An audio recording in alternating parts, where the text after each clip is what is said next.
Now we were talking about the concept of market, and we were talking about interaction of buyers and sellers in the market, and we said that the objective of every market is to reach a point of agreement between the two groups, that is buyers and sellers, or in other words, the objective of every market is to reach a point of equilibrium. Now, if we broaden our horizon, if we look at the big picture of an economy, that means if we look at the macro economy, then there is not just one market, then there are several such markets, right?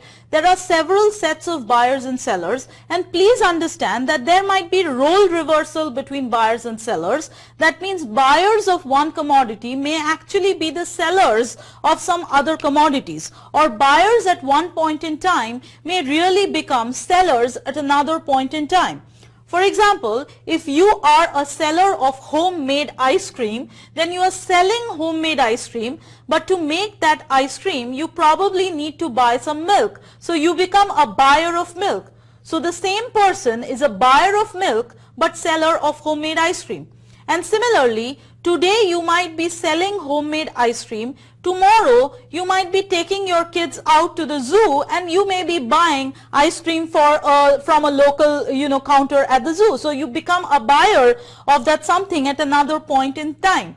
So basically, a buyer is not a buyer forever, and a seller is not a seller forever. There is role reversal that takes place between buyers and sellers, and there are several markets in an economy that somewhat interacts with each other. So there is not just interaction of buyers and sellers in a market, but there are also interaction of markets in an economy, and there are interaction of buyers and sellers of one market with the buyers and sellers of another market. So basically, there is economy-wide interaction.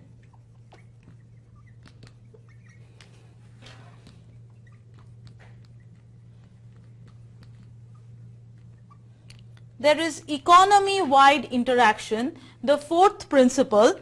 Okay, so we are basically economy-wide interaction is talking about the macroeconomic interaction that is taking place between several markets, millions and zillions of markets in an economy, and the millions and millions of buyers and sellers in those markets. Now you can once again understand that that is a very abstract interaction concept, and it's a very chaotic interaction concept, and often as we study those interactions, it is not possible to kind of find very logical connections. So in order to understand the interaction, economy-wide interaction, how it is taking place, we must understand how a method is put to the madness, how is everything organized. So to understand that, it is important to understand the role of government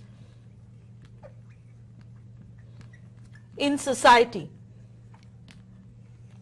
So government always should, once again, now that you know about positive and normative statements and normative approaches, the government should act as a balancing force in the economy. It should really organize those interactions between different markets and the interaction between those groups of buyers and sellers. But we all know that the economic crisis takes place more often than not in our society, in our world, in the global economy, which means that governments do fail in their roles.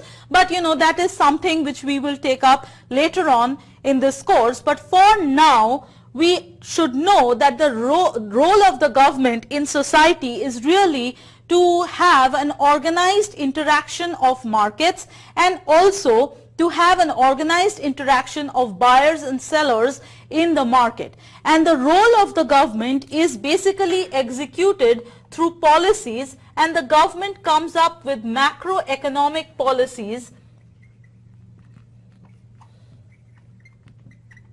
to facilitate a very organized interaction between markets and between different groups of economic agents. Now, when we talk about macroeconomic policies, in this class we will be talking about two kinds of policy, that is fiscal policy and monetary policy. Now, the obvious question that comes up next is when should a government go for a fiscal policy and when should a government go for monetary policy. So that really depends on the state of the economy or the macroeconomic conditions of the economy, and that is why in module 3 and 4 of this course we are going to talk about the macroeconomic conditions and we will talk about the macroeconomic policies. But for today the answer is it really depends on the status of the economy or it depends on business cycles. I will not go into the details of business cycles today, that is for another day in module 3, but for today you should know that it is the government which tries to organize the economic interactions in the society, and in order to do so it must have macroeconomic policies which can be either of two types, fiscal or monetary, and depending on the situation of the economy or depending on the position of the business cycle of the economy, the government decides what kind of policy to take for the economy. So that is all we have for today. This basically completes unit 1 of module 1. Next time we are going to talk about unit 2 in module 1. So we are still going to be under fundamental principles of economics, but we are going to move to a different unit where we are going to talk about production possibility frontier, and we are going to talk a little bit about international trade and specialization of production by countries.